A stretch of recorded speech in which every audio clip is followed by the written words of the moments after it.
Fala galera, sejam muito bem-vindos a mais um OneCast, o podcast aqui do One Ministério. E hoje eu tô muito feliz, tô aqui com o nosso pastor Wagner, conhecido aí como Vaguinho, né? O carinho, né, Vaguinho? Seja muito bem-vindo aqui, Vaguinho, para estar com a gente no OneCast. Legal, obrigado pelo convite. Obrigado pelo convite, é um prazer poder sentar aqui nessa poltrona com você, falar um pouquinho sobre a vida, sobre o ministério, sobre tantas outras coisas que podem surgir aí no meio da prosa. Amém. É muito bom, né? E eu fico muito feliz porque o Vaguinho, para mim, é um amigo, um grande amigo que Deus me deu nos últimos tempos aí, né? De poder trabalhar junto no ministério aqui, sonhar juntos coisas grandes de Deus. Mas, Vaguinho, a gente queria poder conhecer mais... A gente vai falar sobre ministério, jovens adultos, mas antes de chegar a falar sobre isso, cara, eu queria que a galera pudesse te conhecer um pouco mais, na verdade.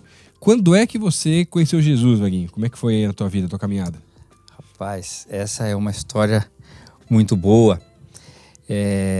Minha mãe se converteu quando nós tínhamos, lá em casa, pelo menos eu tinha 4 para 5 anos, quando minha mãe conheceu Jesus. Mas teu irmão tinha a mesma idade. Meu irmão gêmeo tinha a mesma idade. Quando a gente fala nós lá em casa, normalmente já subentende-se que... Subentende que era eu e ele, né? Uhum. A referência, o Dalton, meu irmão gêmeo, mas nesta ocasião éramos 6 filhos. Um acabou falecendo no meio do caminho, em 2005, mas essa história do evangelho começa na minha casa, quando eu tinha, na casa dos 4, 5 anos, minha mãe conhece Jesus através do rádio. Nossa. Ela está ouvindo rádio e ela sempre teve o coração voltado para as coisas de Jesus, mas nunca tinha frequentado uma igreja. Uau! E casou muito cedo e logo teve que dar conta da casa, da família. E veio do norte do Paraná para Curitiba. Mas já era o pastor Pascoal na rádio. Não era o pastor Pascoal. Era uma outra denominação. Porque nessa época ele já estava na rádio. Ele também. Já devia estar pela rádio. Mas era uma outra denominação e minha mãe começou a ouvir. E ela então foi mexida por aquela palavra e procurou pela vizinhança uma igreja. E aí conheceu a Igreja Batista do SIC, lá na Cidade Industrial, filha da PIB. Na ocasião ela já era igreja, mas tinha sido uma congregação que a PIB abriu lá na Cidade Industrial. E nessa igreja minha mãe ficou por um ano e pouco, e continuou ouvindo o programa da rádio. E aí um dia ela resolveu conhecer a igreja que fazia esse programa no rádio. E foi para essa igreja visitar e está nessa igreja até hoje. Uma igreja é uma só que tem em Curitiba, desde então já abriu em outros lugares, uma outra denominação. E ela está nessa igreja. E eu cresci nessa igreja junto com ela. Mas só fui ter a minha experiência com Jesus quando eu tinha 17 anos. Que então eu tinha deixado de ir na igreja com ela. Porque era uma igreja que não tinha muitas atividades para adolescentes, para crianças, etária, né? Para a faixa etária que eu tinha. Então eu com 13 anos eu deixei de ir na igreja com ela. E aos 17 conheci a Igreja Batista do Barigui, lá na Cidade Industrial também. Então, filha da Igreja do SIC, que se fosse ver então era neta da PIB. E eu conheci Jesus nessa igreja e me batizei quando eu estava lá, com 17 para 18 anos. E ali eu comecei minha caminhada com Jesus, ainda muito tímido, né? Ainda muito por conhecer, mas foi onde eu dei meus primeiros passos. Uau. Com 17 anos na Igreja Batista do Barigui. Nossa, que legal. Mas aí com 17 anos lá no Barigui, e chamado, Vaguinho, como você entendeu mesmo na tua vida que Deus tinha algo especial para você com relação ao ministério pastoral? Ministério. É uma outra coisa muito interessante. Eu sempre tive uma tendência natural de liderança. Nunca procurei a frente, nunca me escalei para a frente, mas sempre fui colocado ali. E sempre fiz, né? Você me conhece, dificilmente eu digo não para alguma coisa. E eu fui tomando frente, fazendo e acontecendo. E quando eu tinha 18 anos, eu estava muito atrasado nos meus estudos, mas isso acho que não vai caber aqui na conversa. Mas com 18 anos eu tive a oportunidade de entrar na faculdade. E eu tinha então tido uma experiência muito interessante com o Seminário Batista. tinha então um seminarista na nossa igreja e eu tive um convívio muito legal assim com a vivência de um seminarista, do seminário, de ministério e tal. E isso queimou meu coração, queimou no meu coração. E eu falei, puxa vida, eu tenho uma vontade de fazer seminário, mas eu tinha um sonho de fazer faculdade. E era o momento de tomar essa decisão. Uhum. E então, nesse momento, o sonho pela faculdade falou mais alto, mas essa vontade... Essa vontade continuou. Permaneceu. E tanto que quando eu entrei na faculdade, então com 18 anos, eu me senti traindo aquilo que Deus estava querendo fazer na minha vida. Uhum. Mas eu deixei de lado.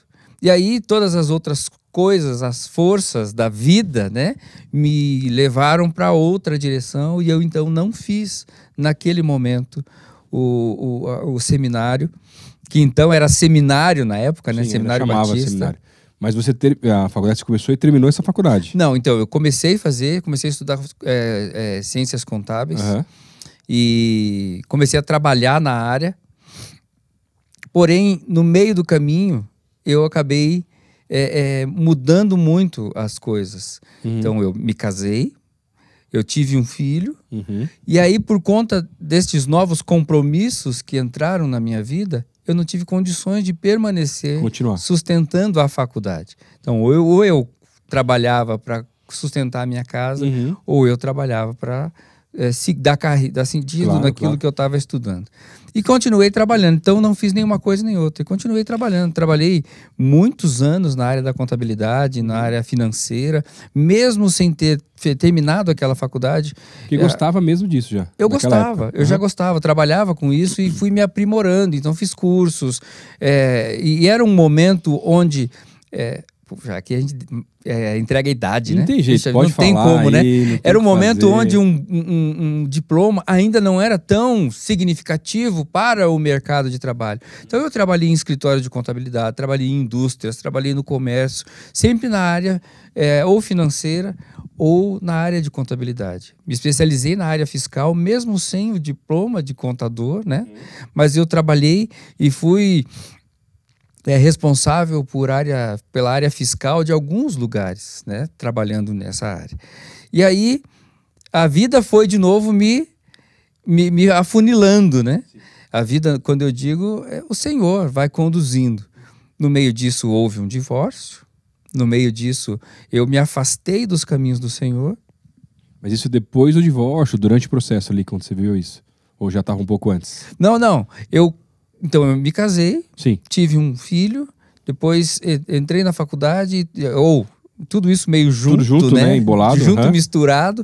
E acabei largando a faculdade para ficar com todas as outras responsabilidades e fui me aprimorando no profissional. E aí eu fiquei 5 anos casado. Quando eu tinha 25 anos, eu me separei. Né? O divórcio aconteceu e eu fui então tocar minha vida profissional. Eu falei, agora eu vou investir também academicamente falando. Fiz alguns cursos, me preparei ainda mais, mas ainda não voltei para a faculdade, porque o meu sonho, algo que parecia tão distante, era jornalismo. Nossa. Mas o jornalismo, para a área que eu tinha, para as opções que eu tinha abraçado anos antes... Já construído, né? Já construído, parecia muito distante e parecia assim, puxa, eu vou ter que começar do zero. Se eu estudar jornalismo hoje, eu vou fazer o quê? Quando eu falei pro meu pai que eu ia estudar jornalismo, ele perguntou se eu ia vender jornal, ia virar jornaleiro, né? Então, se eu não tinha esse apoio do meu pai, né? Então eu falei, então vou seguir onde eu estou. E aí, depois do meu divórcio, eu acabei ficando 5 anos afastado dos caminhos do Senhor. E nesse caminho, nesse momento, eu descobri que aquilo que eu tinha vivido com Cristo antes não tinha sido uma nova vida. Tinha sido talvez uma empolgação, tinha sido um monte de coisa. Mas o chamado, eu entendi que tinha sido verdadeiro. Mesmo eu não sabendo exatamente o quê. Aquele arder no coração daquela época da decisão da faculdade. Mas a nova vida, eu não tinha tomado posse. Né? Então eu tinha me abraçado a uma religiosidade. E hoje a gente vê muito disso. Porém, estou falando de mim. Uhum. Eu me abracei numa religiosidade e aquilo foi tomando conta da minha agenda, da minha forma de viver, né? E eu assumi, então, uma liderança naquele momento, mesmo sem saber exatamente. Eu sabia na prática, mas não conhecia o por trás, o espiritual, como que aquilo agia dentro da gente. Uhum. E então, passados 5 anos que eu tinha me separado e tinha ido, então, viver uma vida dissoluta como filho pródigo, Uhum. eu, então, me dei conta de que, não, isso que eu estou fazendo não é totalmente correto. Uhum. E aceitei o 15º ou 20º convite que haviam me feito para vir visitar a PIB. A minha irmã era da PIB, Uhum. frequentava o Ministério de Jovens Adultos, na época com o pastor Adriano. Uhum. E ela falou assim, puxa vida, você não podia ir lá ajudar a gente a tocar guitarra um dia? Eu lembro de ter falado para ela várias vezes. Eu falei, Fia, eu chamo ela de Fia. Fia, como que eu posso ir lá tocar guitarra na igreja? Olha, Não tô, né? Eu não Tô tô em distante, comunhão, né? e tal, e tal. Não, mas é só uma vez, é só uma vez, é só uma vez. E depois de ela tanto me incomodar com aquele pedido, eu falei assim, eu vou, para ela parar de me incomodar. E para minha surpresa, quando eu cheguei aqui, eu encontrei muitos amigos que eu tinha feito na época que eu era do Barigui, lá da Igreja Batista do Barigui. E eles, mesmo sabendo o estilo de vida que eu estava vivendo naquele momento, eles me abraçaram. E me abraçaram com um amor que me constrangeu. E aí eu pude ver ali o que é um amor verdadeiro. Assim, no sentido cristão. Sim, sim. Né? E aquilo mexeu comigo. Eu estava algumas semanas na igreja e veio de novo aquele calor que eu vivi lá com meus 17 anos, ele aconteceu de novo. E eu então chamei o pastor Adriano para conversar. Não o conhecia muito bem, ele era o pastor do ministério, e eu cheguei para ele e contei a minha história. E ele falou assim, na época ainda o Vaguinho não tinha aparecido, né? Uhum. Então eles me conheciam somente como Wagner, e ele então falou assim, Wagner, você é super bem-vindo aqui. Né? E nós queremos acolher você, nós queremos caminhar com você. E foi isso que a igreja fez por meio do Ministério de Jovens Adultos. Eu cheguei aqui na igreja em 2009, muito contaminado pelas coisas do mundo, e fui amado como se eu fosse da família. Nossa, chegou antes de mim, então. Eu cheguei em 2010 só, Vaguinho. 2010. Foi. E aí eu fui vivendo essa atmosfera nova na minha vida. E eu tive algo que a gente fala internamente como uma reconciliação com a igreja e com Cristo, mas dentro do meu coração eu tive um verdadeiro encontro. Uhum. Foi aqui que eu pude sentir, nessa fase da minha vida, agora com muitas marcas, com muitas coisas, eu pude sentir que Cristo morreu por mim de uma maneira tão sublime, que isso que eu estava sentindo agora era o peso dos meus pecados indo embora, e por isso eu estava feliz, porque eu estava me sentindo leve, eu estava me sentindo não somente aceito, mas amado por alguém que eu particularmente ainda não tinha conhecido, que era Jesus. Uhum. E aqui então eu comecei um novo momento na minha vida. Voltei a participar do Ministério de Louvor, agora com uma vida restaurada, continuei tocando, fui me tornando líder dentro do ministério, e nesse momento conheci a Vivi, aqui que é minha esposa. Não sabia, foi aqui mesmo, Foi na aqui igreja? que eu conheci no Ministério de Vivi. Jovens Adultos. No Ministério de Jovens Adultos. Uau. Nós nos conhecemos numa célula. Eu era só um músico instrumentista do ministério. Tocávamos e participava da célula que ela participava. E ali nós começamos a conversar, oramos por alguns meses e nos conhecemos em janeiro. Começamos a conversar mais ou menos em março, assim. Em agosto nós nos conhecemos um pouco melhor no retiro dos jovens adultos e no finalzinho de agosto nós começamos a namorar. Ah, que legal. E quanto tempo para casar depois? Foi 1 ano e 1 mês. Porque crente maduro não pode demorar muito tempo para casar. Melhor que você. Se entende que é de Deus, Deus já confirmou. O que a Bíblia diz? Melhor casar do que viver passando vontade. Passando vontade. Ou abrasado nas versões do João Ferreira de Almeida, né? Exatamente. Quando eu vou aconselhar namorados ou pessoas que querem casar, eu falo para eles assim, ó, a Bíblia só dá 2 opções. Ou você casa ou você passa à vontade. Porque é isso que o apóstolo Paulo fala lá. Se você não aguenta, então você casa. Então, se você aguenta, vai aguentando. Vai aguentando Você e passa à tudo vontade. bem. Uhum. E aí, então, nesse caminho, nós nos conhecemos, nós namoramos, nós casamos. E depois que nós estávamos casados, aquele ardor, aquele calor, aquela intenção de servir ao Senhor de uma maneira nova e diferente, voltou com mais força. E aí, então, eu e a Vivi oramos por alguns meses e entendemos que se era da vontade de Deus ou não, a gente não tinha certeza. Mas o que cabia a nós faríamos. Uhum. E eu, então, me matriculei na Faculdade Batista. Que também, aquela coisa, né? Eu ainda tô tentando entender a vontade de Deus. Exatamente. Mas eu tenho esse desejo, esse arder no coração de tanto tempo. E se não for o chamado, mas fazer o seminário e agregaria muito, na verdade, conhecimento e tudo mais, né? Com certeza. E eu creio muito que Deus ele vai mostrando não o caminho completo, mas o próximo passo. Então, assim, na época você não tinha as respostas. Não. Você pastor aqui, em algum outro lugar, não você, eu não sei, mas eu sei que Deus está me levando, me direcionando para o seminário, né? Eu acho muito bonito no livro de Jeremias, no capítulo 20, versículo 9, Jeremias está lá esgotado, cansado, porque está pregando para tanta gente e dando as profecias e ninguém quer ouvir, né? E ele vai falar no versículo 9 assim, que ele não aguenta mais e vai dizer, não mais mencionarei o teu nome. Mas se eu fizesse isso, é como se um fogo ardesse no meu coração que eu não consigo mais conter. Exatamente. Porque aquilo que Deus colocou pode até ficar... Parece que está apagado por muito tempo, mas não está apagado. Dá aquela chacoalhada na cinza lá e volta uma brasinha lá que vai dando um fogo de novo. Porque é algo de Deus, né? Para trabalhar na vida de uma pessoa também, como foi no teu caso, né, Vaguinho? Com certeza. Mas é bem isso, a gente já estava com a vida estabelecida. Né? Eu profissionalmente estava...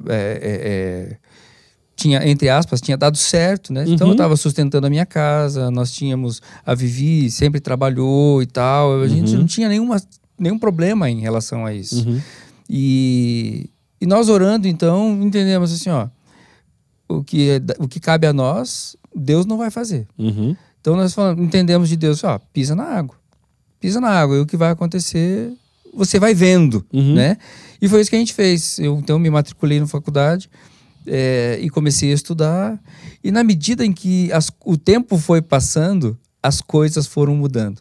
Interessantíssimo, assim, como eu olho para trás hoje, é mais fácil olhar para trás agora do que olhar para frente. Com certeza é muito mais fácil, né? E aí eu olho para trás hoje e fico imaginando, assim, foi exatamente assim, nós íamos caminhando e ele ia tirando a fumaça da frente, ele ia tirando a nuvem, ele não mostrou todo o caminho, ele foi tirando as nuvens e a gente foi enxergando a cada novo passo, a cada novo tempo, a cada nova estação, as coisas foram surgindo. E aí, no meio do seminário, eu estava no meio do seminário, aí eu recebi uma palavra direta do Senhor. Uau. Disse assim, agora você vai abandonar tudo aquilo que você tem e eu vou te mostrar os novos caminhos. E aí é um desafio para o homem. Como que eu vou deixar de trabalhar? E o Senhor vai me sustentar. E o mês que vem, né? E o mês que vem. Hoje eu sei o que vai entrar. E o remédio para as crianças. E a comida. E aí eu segurei um pouco e eu brinco assim, que ao longo desse período, ao longo de um grande período da minha vida, hoje, analisando isso, eu brinco com a ideia de que eu era um grande fechador de empresas. Né? Então eu trabalhava nas empresas e as empresas fechavam. Impressionante. Eu brinco assim, eu brinco, mas se alguém quiser verdade. Contratar, a não ser igreja, é melhor não contratar, agora, né? Agora então não tem. Agora eu já entendi do Senhor, não tem mais problema, né? Mas eu trabalhava no Banestado quando o Banestado quebrou. Então, assim, olha o peso.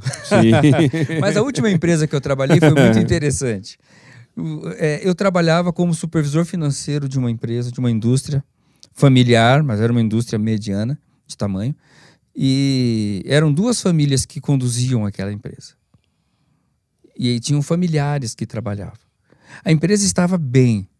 Nós ganhávamos lá as licitações e vendíamos para o Brasil inteiro o produto que nós fabricávamos.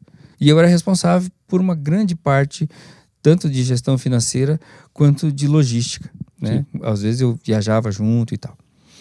E naquela empresa, De repente houve um problema entre os sócios, entre os dois que comandavam a empresa. Né? Uhum. A empresa estava indo de vento em popa. E eu ali só olhando. Em 2 meses, eles resolveram fechar a empresa, dividir. Nossa. Foi uma família para um lado E a outra? e foi outra família para o outro lado. E ficou eu, desempregado. Foi o último emprego que eu tive antes de entender o que o senhor queria. Só que foi muito interessante porque a empresa estava boa, o negócio estava fluindo. Aquela garantia, né, que você... Não, estão garantindo. Não, mas escuta isso. A empresa fechou, foi um para cá, outro para lá, e eu fiquei aqui. Eles pagaram todos os meus direitos e tudo, e eu então recuei e falei, senhor, tudo bem, eu vou fazer o que o senhor quer, só que o senhor vai ter que me ensinar a viver dessa forma. Uns 2, 3 meses depois, a empresa voltou. Nossa. Eles hoje trabalham juntos. Se acertaram lá e... Só você que... Só eu que... eu era o problema.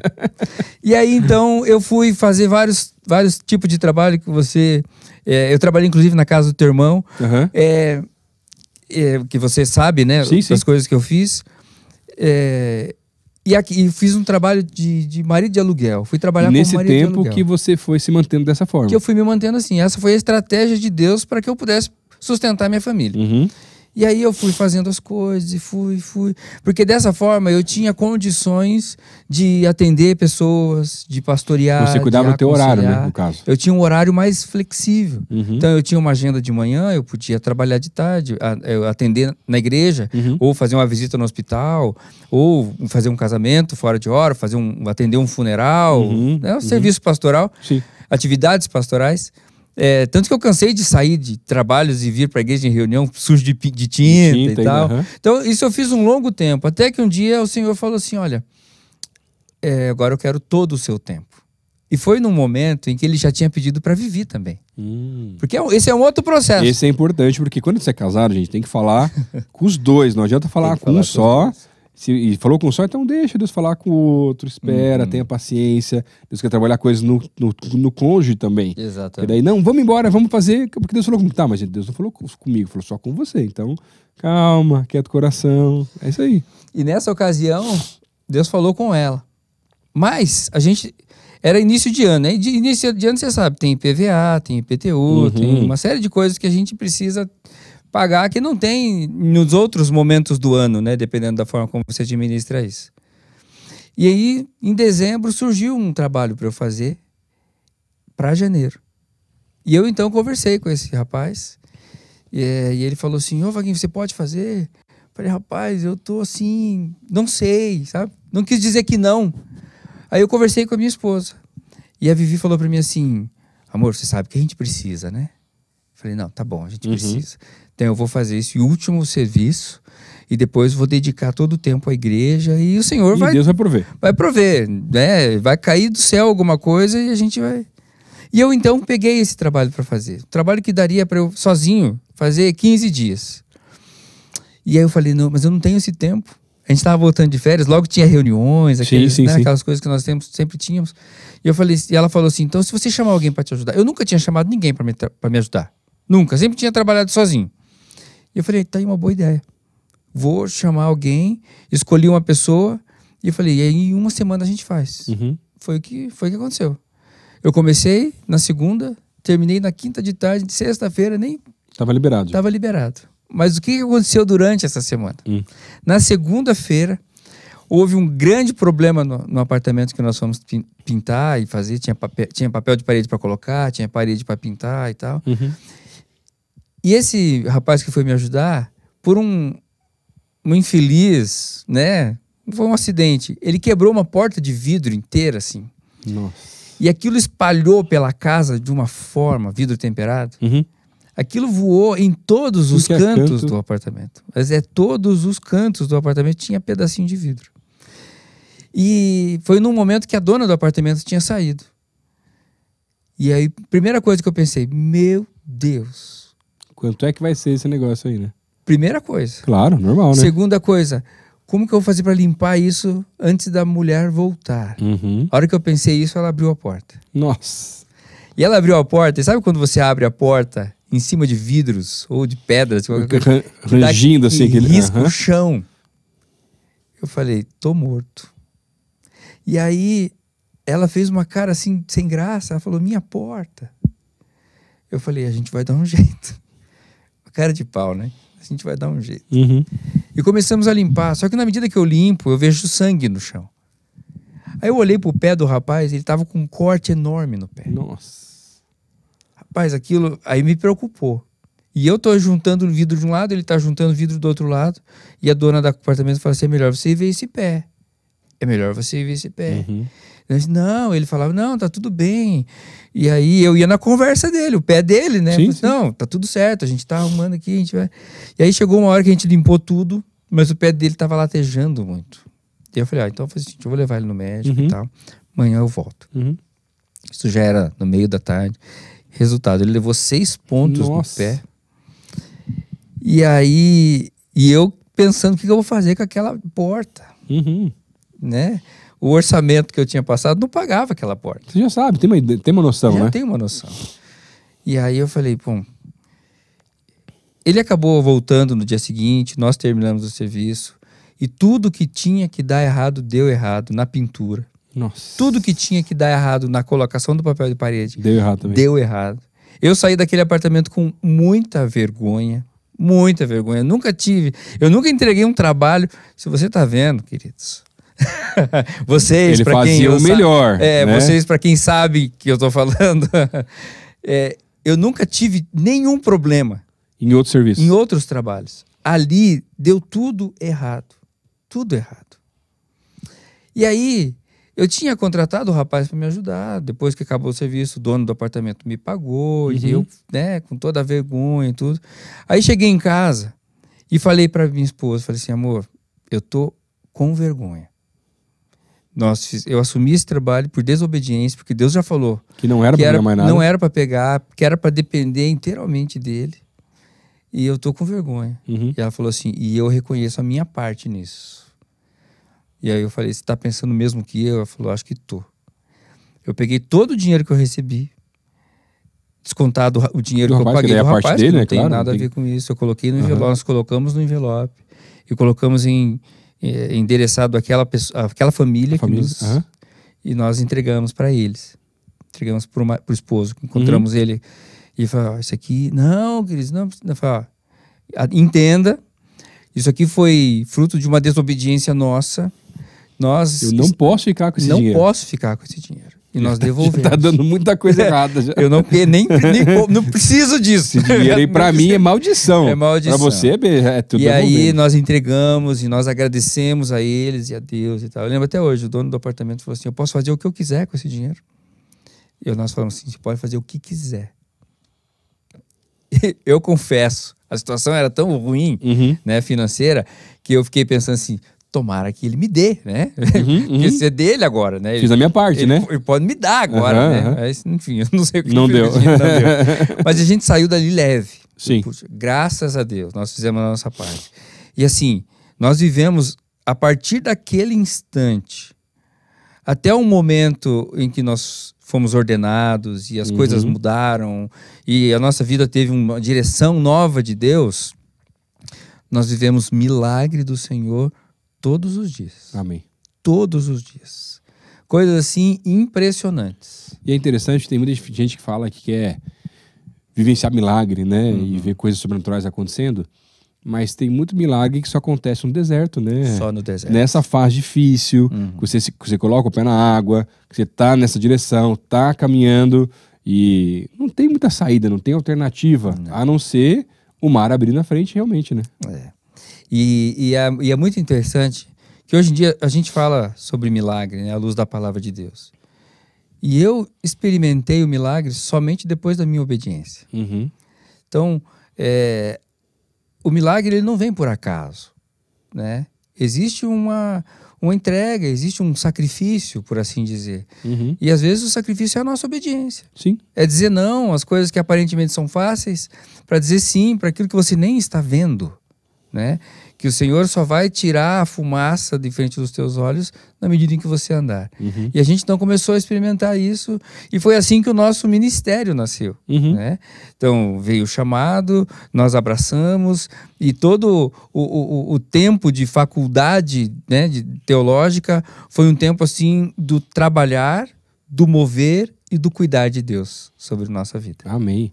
E aí nesse tempo, na verdade, você já estava participando do Ministério de Jovens Adultos. Já.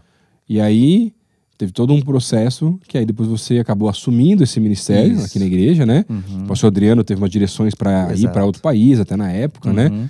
E aí depois ordenação, pastoral, tudo para trabalhar com jovens adultos aqui na PIB Curitiba. Aqui na igreja. Né? E como que é essa parte de trabalho com os jovens adultos? Tem muita gente ouvindo a gente, até de outras igrejas, que talvez não tenham trabalhos com os jovens adultos realmente, né?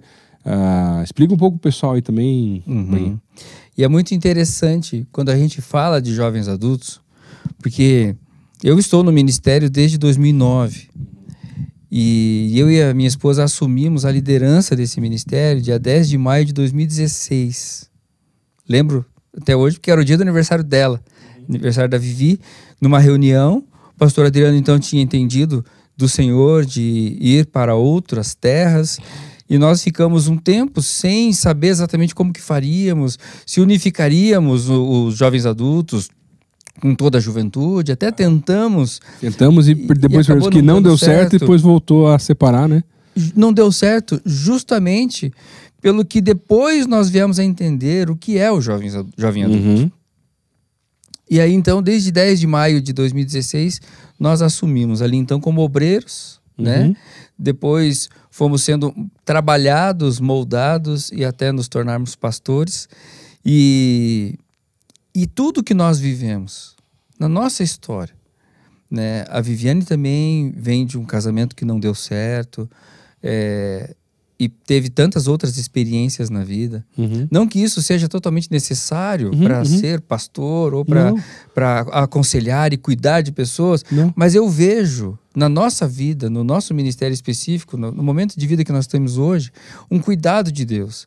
Porque hoje, quem são os jovens adultos? O ministério com o qual nós trabalhamos. O Ministério de Jovens Adultos, vivendo no meio de igrejas, a gente percebe muita divisão entre idades. Então é muito comum você ver na igreja dos 9 aos 12, o pré-adolescente está dentro da casa, tá certo? Dos 12 aos 17, você tem ali os adolescentes, dos 17, aí a gente não tem mais essa parte, esse corte certo, né? Mas então, muitas pessoas veem o jovem adulto como uma idade específica. E aí, por conta da nossa experiência com o nosso ministério, nós reconhecemos que nós não podemos dividir em idades. Não é um número. Não é um número certo, assim. Por quê? Porque a gente entende, então, que o jovem adulto é uma fase de vida. A gente tem por linha, assim, né, por uma ideia, acima dos 35 anos. Mas a gente não como uma obrigatoriedade. Não como obrigação. Porque se a gente bater o martelo que o jovem adulto é acima dos 35 anos de idade, eu vou incluir dentro desse pacote pessoas que não se sentem jovem adulto. Com 40 anos. Sim. Com 45 anos. E vou excluir pessoas que se entendem jovens adultos e têm 30, 27. Sim. Que não é problema. Que não tem problema algum. Então a gente entende que o jovem adulto é uma fase de vida. É uma fase de vida onde a pessoa já tem uma boa experiência, uma bagagem, né? Até a fala dela, o diálogo dela, é um diálogo mais maduro, né? Que tem outros alvos na vida.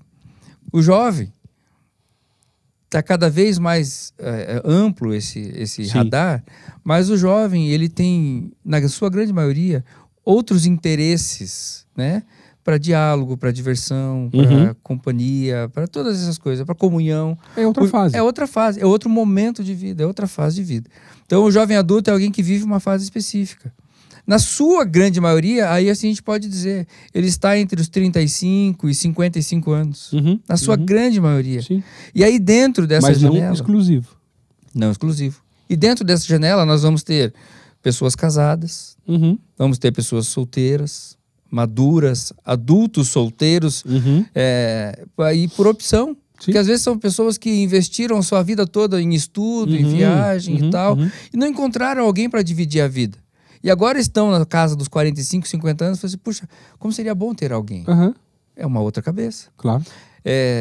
Temos pessoas divorciadas, temos pessoas viúvas. Sim. Então, é um grupo que atende muito pessoas que estão nesse momento da sua vida.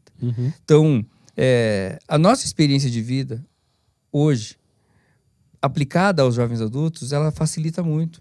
Porque a gente reconhece a pessoa que passa pelo vale de uma separação. E eu acho muito interessante, na verdade, nesse caso, lógico, você não precisaria ter passado por tudo isso para ser um pastor de jovens adultos. Mas eu creio que Deus trabalha muito através da nossa história também, e te dá até mais autoridade ainda, mas mais do que isso, né, da experiência em si, eu acho que é algo mais marcante que faz da tua história hoje com jovens adultos, é o fato de você ser na época um jovem adulto e ter vindo para a igreja no Ministério de Jovens Adultos e se sentir tão abraçado. Exatamente. Que é bem provável, né, eu sei que você faz isso, é o que você faz com as pessoas que chegam aqui também para se sentirem parte de uma família de verdade. Porque uma grande coisa que os jovens adultos aqui, né, sempre falavam é que ele não sentia parte da igreja. Porque você tinha o culto de domingo, daí o culto de família, a família toda junto, aquele negócio. Cara, mas não me sinto parte aqui. Aí ele nos jovens, de uma galera muito mais nova, às vezes também, com essas outras conversas, né, que ele não tá mais preocupado, ele tá numa outra fase realmente. Então ele tinha essa dificuldade de sentir parte de uma igreja local, né? É bem verdade. E aí você falou uma coisa que me fez lembrar uma fala minha de quando eu cheguei na igreja. Então, por eu estar desigrejado e fora de comunhão e não ter e estar muito contaminado com as coisas do mundo também, eu também estava machucado com essa questão de relacionamento. E uma das minhas falas, quando eu cheguei aqui em 2009, era, não, eu não quero mais casar. Não quero ficar sozinho. Vou cuidar do meu filho e vou tocar minha vida. E um dia eu encontrei o pastor Adriano no restaurante, no salão social da igreja, e ele passando por mim, ele falou assim, Wagner, eu vou orar para que o Senhor te dê uma esposa. Assim, sim, do nada, como diz, né? E eu falei assim, rapaz, então ora com vontade, porque eu não quero casar. E poucos meses depois eu conheci a Viviane. Enfim, a oração tem poder. Verdade. E aí, assim, justamente essa questão da empatia, ela tem um lugar muito significativo no nosso ministério. Então a gente consegue acolher, entender o sofrimento daquelas pessoas e entender o que é viver um segundo ou um terceiro casamento, que está muito comum na nossa sociedade, e como que é construir uma família, ou como que é iniciar uma família a 3, ou a 4, ou a 5, porque você não está casando só com ela ou com ele, você está casando com os filhos que vêm junto. Existe uma história, e como que vai construir? Eu brinco com alguns casais nesse sentido, porque da administração a gente vai entender a pirâmide de Maslow, né? E aí quando a gente traz isso para a linha evangélica, você vê que em primeiro lugar está Deus, em segundo lugar está o cônjuge, em terceiro lugar estão os filhos. E como que você administra essa pirâmide quando você está buscando a Deus de todo o teu coração, mas está casando com alguém que já tem filhos? Sim. Na hora de você administrar o cônjuge e os filhos nessa ordem... Como vai ser esse processo, né? Como que é isso no dia a dia? Isso é uma grande luta, isso é uma grande batalha para qualquer ser humano. Com certeza. Né? E dentro da igreja, quando a gente começa a trabalhar com as coisas espirituais, tudo aflora. E como que você administra? E aí você vai ver muitas famílias que estão tendo chance de recomeçar a sua história parando nisso, não conseguindo administrar isso e jogando fora as novas oportunidades que o Senhor dá. Sim. Então a gente também consegue ajudar as pessoas a entender essa pirâmide de Maslow na nossa vida e na nossa história. E como buscar equilíbrio nisso também, Como buscar equilíbrio. Que é um desafio. É um grande desafio. E como é que funciona hoje o Ministério de Jovens Adultos aqui na igreja? Conta pra galera aí. Às vezes alguém tá nos ouvindo aí, ou quer indicar para alguém, ou quer vir participar, né? É convidado nosso aí para sentir parte dessa família aqui também. Legal. Nós hoje temos um culto semanal.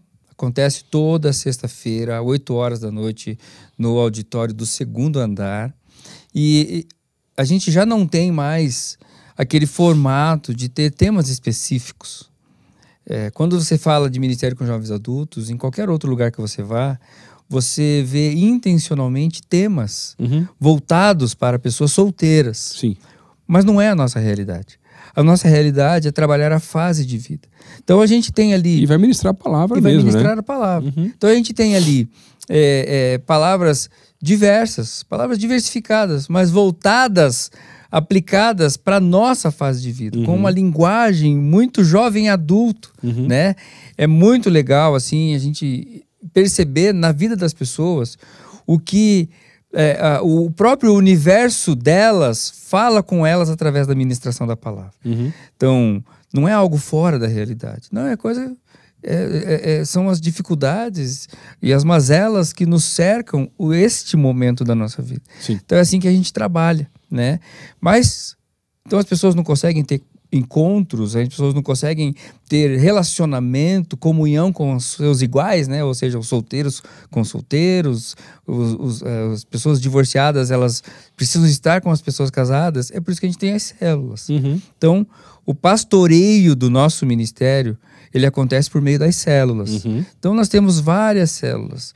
E nas células nós temos a mesma fotografia do culto está na célula. Fica na célula também. Né? Ou seja, nas células, na minha célula tem pessoas casadas, tem pessoas solteiras, tem pessoas divorciadas, tem pessoas à procura, né? Existem, estão ali. Sim. Só que dentro das células a gente faz um bem bolado, digamos assim, onde essa pessoa, ela se sinta bem, ela não se sinta constrangida em estar em meio aos casais. E existem os momentos específicos para compartilhar da vida. Também temos os encontros de comunhão, os churrascos. É onde essa turma, onde os jovens adultos fazem conexões, estão juntos. Sim. Sim, se for para surgir um relacionamento, surge-se. Mas não é a única busca no ministério. Mas não é o nosso Claro. objetivo. O nosso objetivo, a bandeira como ministério é buscar a Deus e servir em amor. Amém. Essa é a nossa bandeira. Quem é o jovem adulto? O jovem adulto é alguém que decidiu buscar a Deus e servir em amor. Né? Nós vivemos para isso. E aí a palavra de Deus vai dizer: buscar em primeiro lugar o reino de Deus e a sua justiça. E as demais Mas coisas. o resto você não precisa se preocupar. Amém. E compartilha com a galera aí, Instagram, por onde que eles podem encontrar, quem quiser saber mais informações. Legal. Ou aparecer no culto, né? Toda sexta-feira às 8. Toda No sexta-feira. auditório segundo andar. Mas quer conhecer um pouquinho mais aí? Conta pra galera aí. Então, nós estamos Vaguinho. nas redes, temos o nosso próprio canal do YouTube, onde todas as nossas ministrações e programações estão ali postadas. Os nossos cultos são transmitidos semanalmente. Então, temos aqui o presencial, mas o nosso culto está no YouTube toda sexta-feira ao vivo, né? O nosso canal do YouTube é One Mais JA Curitiba. One Mais, escreve no Que já vai aparecer. Já vai aparecer. One Mais escrito, né? Sim, não não um sinal de símbolozinho. mais. One Mais Jovens Adultos. E no Instagram? No Facebook e no Instagram nós estamos One Mais JA. Né? A gente quis manter ali a identidade do JA, porque é uma forma fácil de ser localizado. Então, Onemais JA, tanto no Instagram quanto no Facebook, você vai nos encontrar e nos siga lá. E se você for procurar no YouTube, dá uma força pra gente lá. Ajuda aí, se inscreve curte, lá. se inscreve, Curte, se inscreve, compartilha. marca o sinalzinho lá, Isso. o sininho, para que você possa receber aí no seu aparelho, na sua casa, as notificações de quando nós iniciarmos qualquer atividade ao vivo. Amém. E vem visitar a gente aí, você que é jovem adulto, conhece alguém, indique para estar com a gente, participando também dos cultos, toda sexta-feira, às 8 horas da noite, no auditório do segundo andar. Pastor Wagner, obrigado por esse tempo maravilhoso aí, de poder ouvir um pouco mais da história, os processos de como Deus foi trabalhando na tua vida. É muito gostoso poder fazer isso também juntos aqui. E estou pensando já daqui a um tempo de gravar um outro programa, quem sabe aí também, falando até sobre essa questão mesmo, né? De divórcio, novo Legal. casamento, que é um tema que você tem abordado bastante por essa fase de vida. Alguns têm vivido dessa forma, né? Mas isso fica para um próximo Fica pra programa, senão próxima. isso não vai dar tempo também, tá bom? Gente, a gente se vê no próximo OneCast. Obrigado aí. Compartilha essa mensagem com cada vez mais pessoas aí também, que possam ser abençoadas através da história do pastor Wagner, da sua família e dos jovens adultos aqui da PIB Curitiba. Valeu!